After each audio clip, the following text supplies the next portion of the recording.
Hi, this is Dee at Aloha, Astro, and today we're looking at a new moon in the mutable earth sign of Virgo occurring at 9:40 p.m. September 14th, 2023 at 21 degrees 59 minutes of Virgo. Let's take a look at the forecast that I've written for the transits and the energy of this lunation. New moon in Virgo, Thursday, September 14th, highlights balancing the mundane tasks of living in the material world with the discipline and devotion of spiritual seeking and practice, as the moon conjunct the sun in Virgo sits at the tail end of a kite aspect pattern, opposing Neptune retrograde in Pisces at the top of the kite, which leads the energy of a grand trine consisting of the moon and sun in Virgo, Jupiter retrograde conjunct Uranus retrograde in Taurus, and Pluto retrograde in Capricorn in the direction of growth, change, and empowerment. Saturn retrograde in Pisces opposing Mercury retrograde in Virgo and squaring Jupiter and Uranus could bring both the dark night of the soul and the glimpse of light at the end of the tunnel. But whatever struggle and or inspiration you experience now strengthens your patience, endurance, compassion, and respect, or helps you to ask for and receive the same. When a planet retrogrades, it demands you pay it extra attention and utilize its energy intentionally. With many retrograde planets engaged in multiple mixed energy aspects, you may feel overwhelmed yet obligated to choose and take action. Chiron retrograde conjunct the North Node in Aries, trine to Venus in Leo, opposing Mars in Libra and squaring Pluto, blazes a clear path forward when you follow your heart, despite any inner or outer resistance. By being true to your heart, you will naturally balance the material and spiritual sides of life as you live your purpose and bless others with your service, knowledge, talents, and passion. So we're going to take a look at the charts that I've got pulled up, and we're going to look at the full moon that occurred at the tail end of August and the new moon that's occurring now, because right now feels an awful lot like then, but with some differences. So I think I can actually get rid of the sidebars here and not have them interfering. Okay, there we go. So here we have the end of August with that full moon in Pisces, and we see it up here with Saturn opposing the sun in Virgo. Now the sun's moved forward from 7 degrees of Virgo to 21 degrees of Virgo in its annual approximate month that it spends as it moves through the sign of Virgo. We see that Saturn is still a key player. The opposition now has switched between Saturn retrograde in Pisces, opposing the sun back at the full moon. Now it's opposing Mercury retrograde. And here we had Mercury retrograde opposing Pisces. So there's been a little bit of do-si-do in terms of changing of energy back and forth, but the signs remain the same and a lot of the influence remains the same as these same players, Moon, Sun, Neptune, Mercury, Saturn, are still focusing on the same stuff. Basically, we still have the grand trine with Pisces at the top of it and Virgo energy at the tail end of it. We still have Jupiter and Uranus and Pluto involved in a grand trine and feeding the energy of that kite. And a kite wants to go in the direction of what's at the top, and it still needs that tail for direction and ballast. The opposition that occurs within a kite is going to show the thing that is either holding it back or being utilized in some way to assist it. But in order for the kite to manifest its highest potential, there has to be some sort of a balancing or finding a midpoint between what goes on in the opposition of the Pisces and the Aries energy. And as you can see, we have as much busyness or activity that's still very much the same with Venus as well. Because we were under a Venus retrograde at the time of the full moon, and then Venus came out of retrograde at the beginning of September and then had to regain lost ground, it's still pretty much at the same degree, just a degree and a half away from where it was back at the full moon at the end of August, that we've got that same square going on between Venus and Jupiter Uranus in Taurus. However, the difference is here, Jupiter has entered a retrograde period.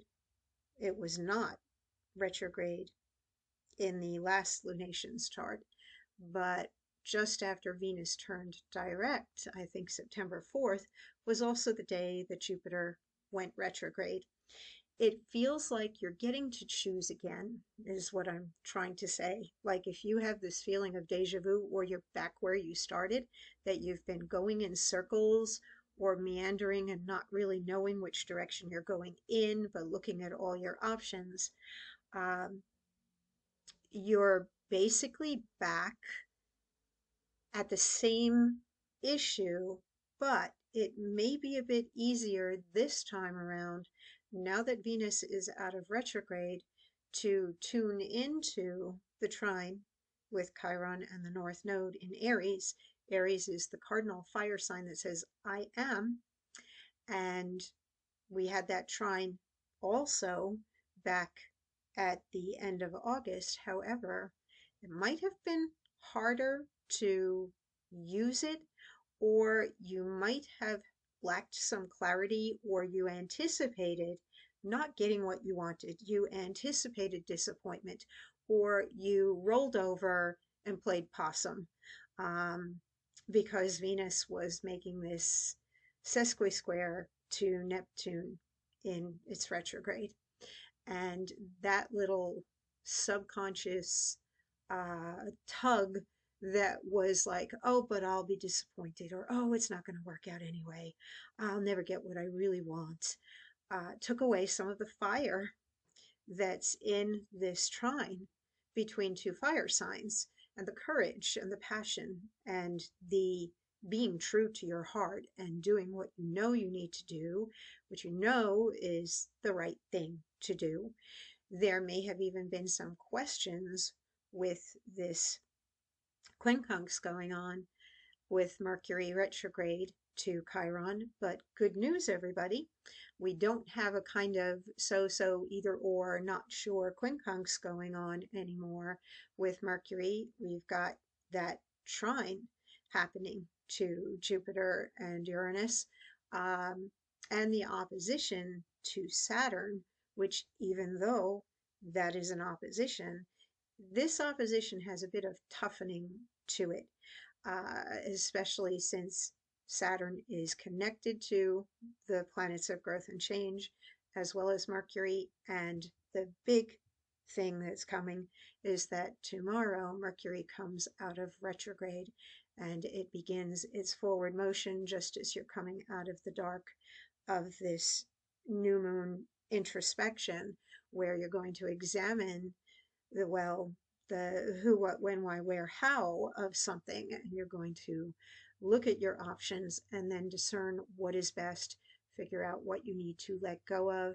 Yesterday's forecast that I wrote, I used a meme that was about packing and, travel light or pack everything you need.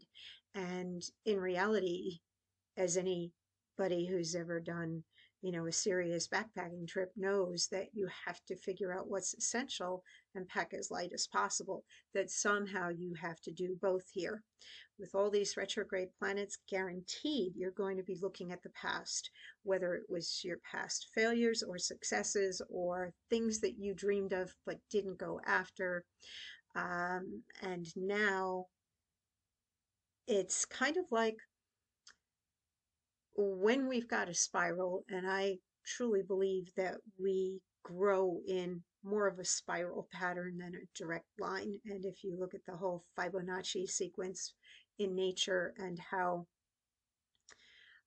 plants and shells and just about everything else follows that spiral type of pattern, when you're in a forward motion on a spiral, it looks like you're making progress, but then you turn that corner and you're doing the backstroke, or you're on a kind of like a back lap before you're turning another corner and expanding out bigger, and it looks like you're going forward again. It's kind of like the in and out of our breath, or the high tide, low tide energy. Everything is kind of a sine wave in life. And right now, with all these retrogrades, even though there's change and growth and empowerment potential in this grand trine and kite, which is very powerful for manifesting, um, there is still stuff going on that is historical or in the past, or you have to figure out what's useful to you and what is burden, what is baggage, what do you no longer need that you don't want to be dragging along when you get to your next level. And that's probably the biggest work of what's going on right now.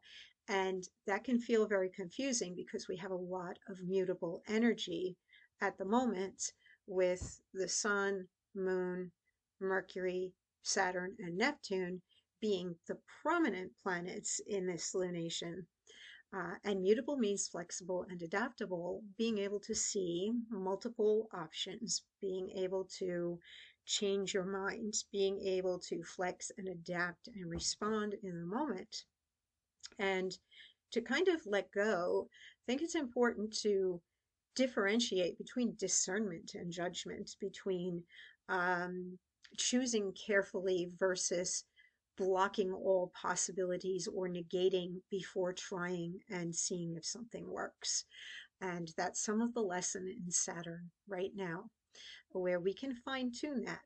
And we can ask ourselves, especially with the opposition to Mercury soon coming out of retrograde, why are we thinking in a certain way? Why is somebody behaving in a certain way?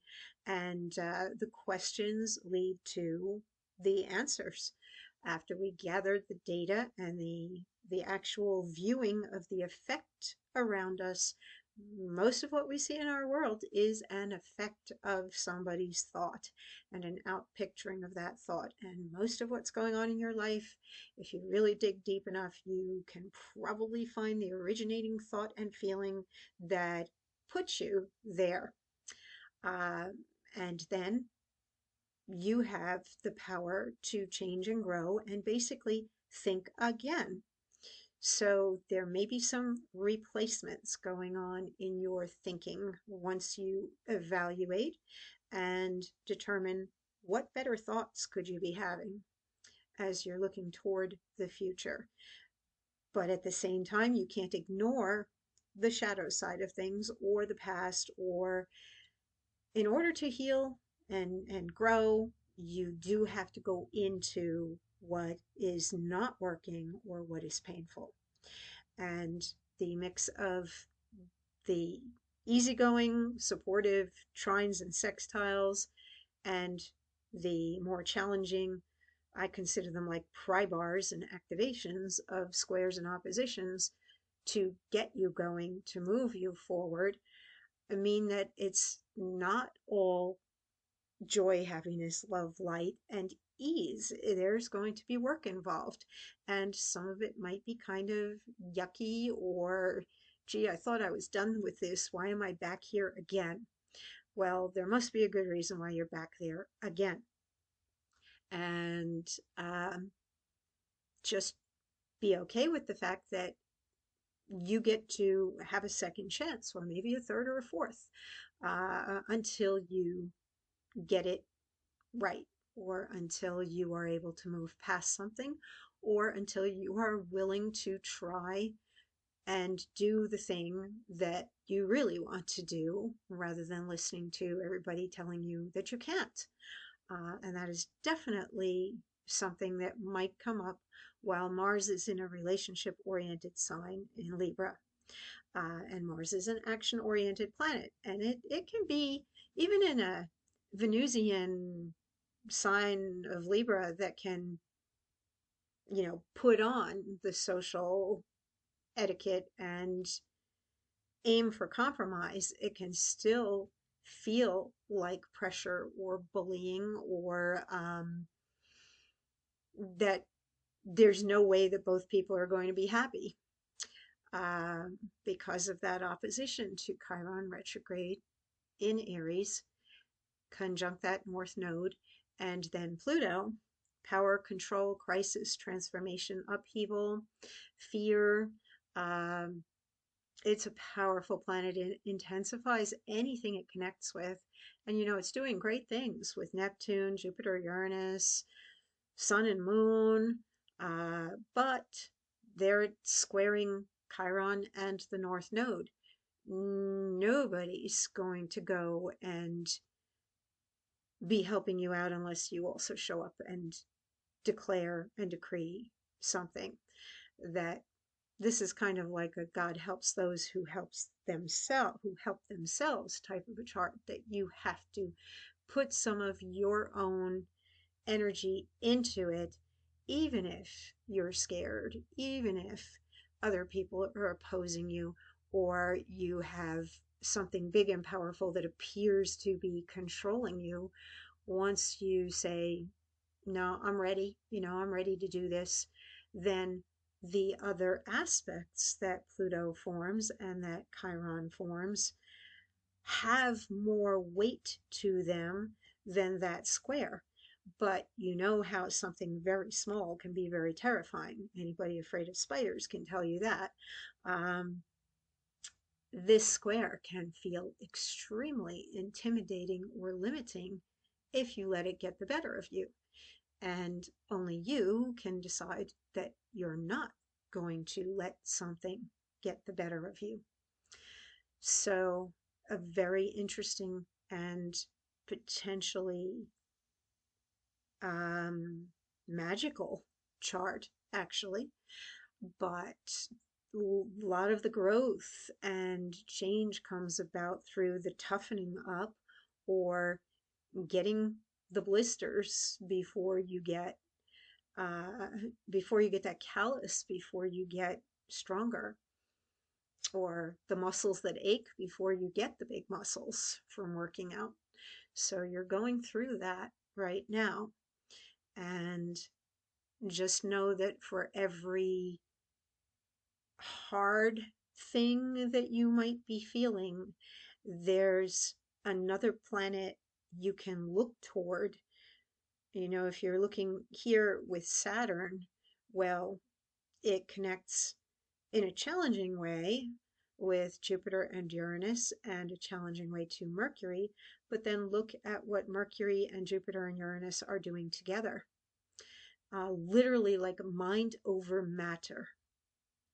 And that when you make that a priority, that there's got to be a way to change, grow, make this better, and you're going to find out how, and then basically step into your facilitator mode, which is very Virgo. You will be able to get out of the negative restriction of Saturn and use Saturn in its challenging aspect to be the strength, which it's asking you to tap into that and say, hey, you told me you wanted to be strong. You told me you wanted to do this. You told me you wanted this big dream. Well, now do it. There's a very strong do it energy with Virgo. And put it to good use.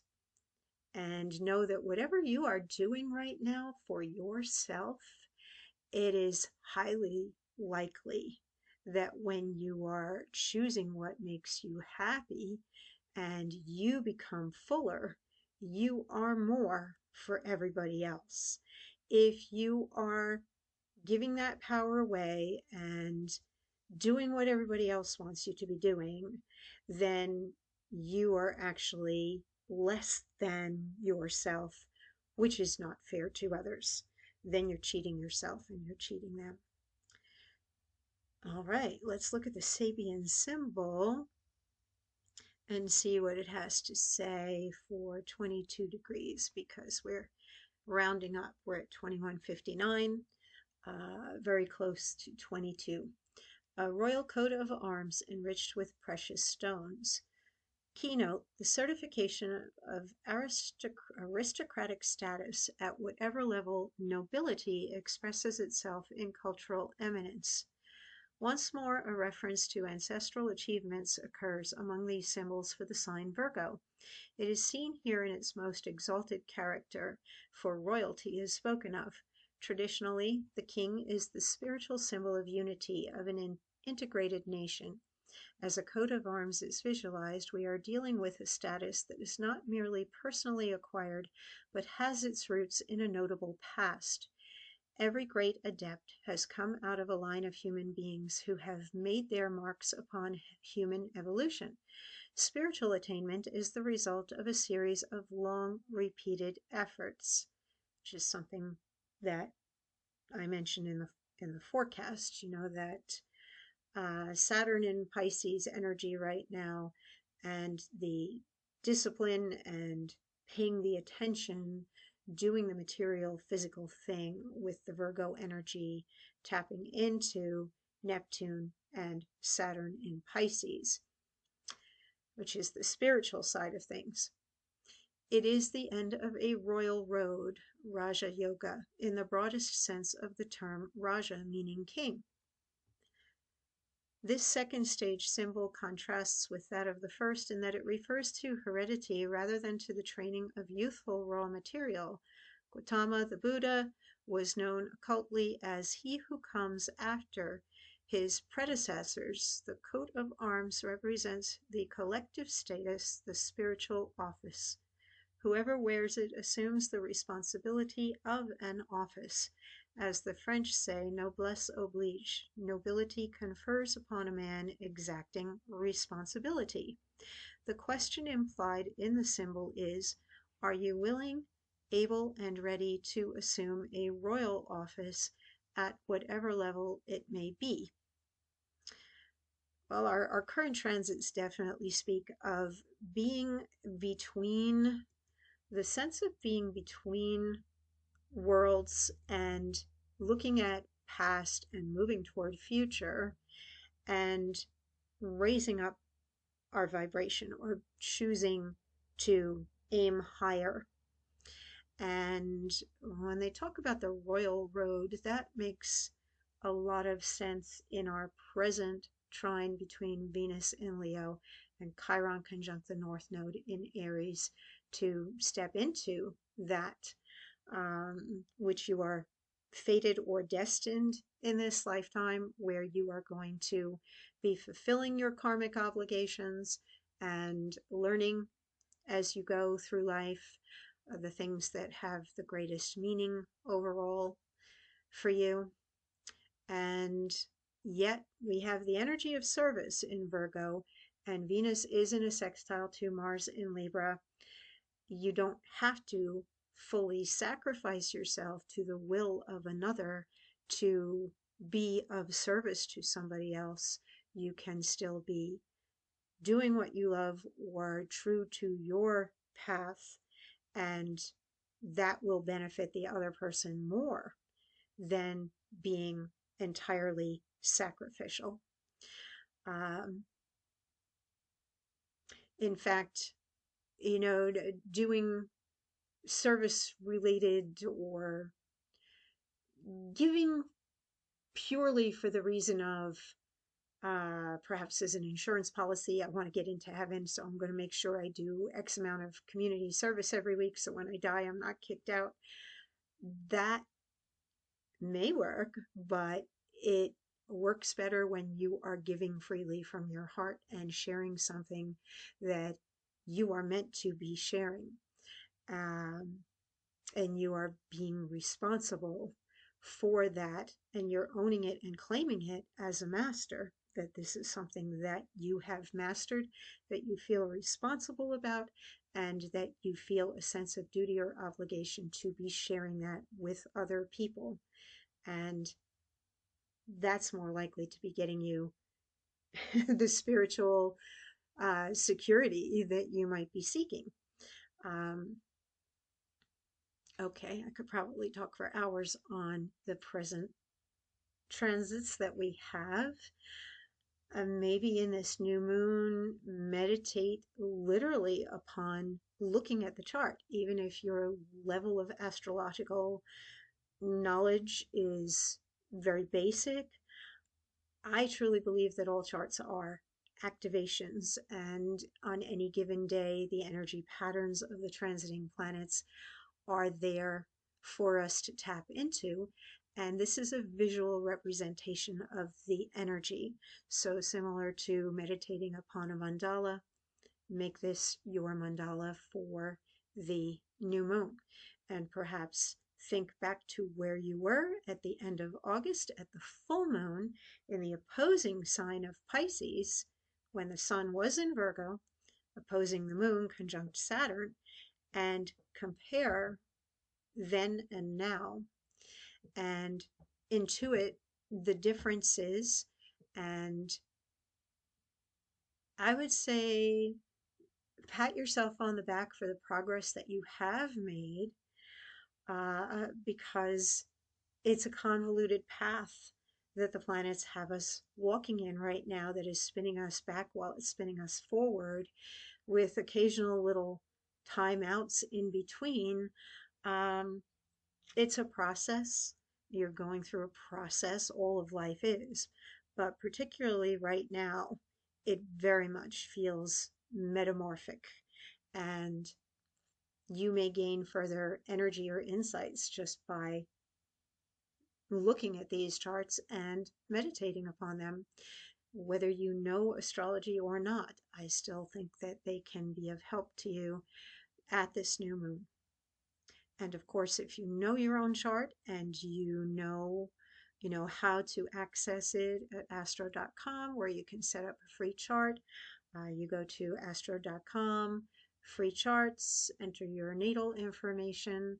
You can choose from the menu to look at the chart with transits, so you can see where these planets are moving through your own natal chart, what houses or areas of life, which are indicated on the inside of the chart wheel. And a basic Google search on astrology cheat sheet will give you the meanings of the houses, so you can get further insight to, okay, where are all these planets right now in Leo, Virgo, Libra, and Capricorn, Pisces, Aries, and Taurus? What's going on in my chart? Where do I have those signs? Do I have planets in those signs? What houses are they in? Do any of these planets sit on those planets? And you'll get further understanding from that. Or you can schedule a reading with me and we'll get into your chart and your transits if you feel like you're really lost at sea right now and need further clarity. The one thing I cannot give you at this time is definitive answers. Very often I can, but there is nothing very definitive right now, other than you're the ultimate decider. It is up to you, and definitely going with what feels best for you is going to be the best decision, even if you feel like you're choosing between two things that are totally unknown or two things that don't make you entirely happy. What makes you happiest among the choices that you have? But a deeper look at the transits to your chart would be helpful at this lunation, more so than many others, because this is such a busy and complicated chart. However, it has a great deal of potential for a lot of growth and change and empowerment if you can keep your balance between the material and the spiritual. All right, take care, stay safe. I will see you in 2 weeks.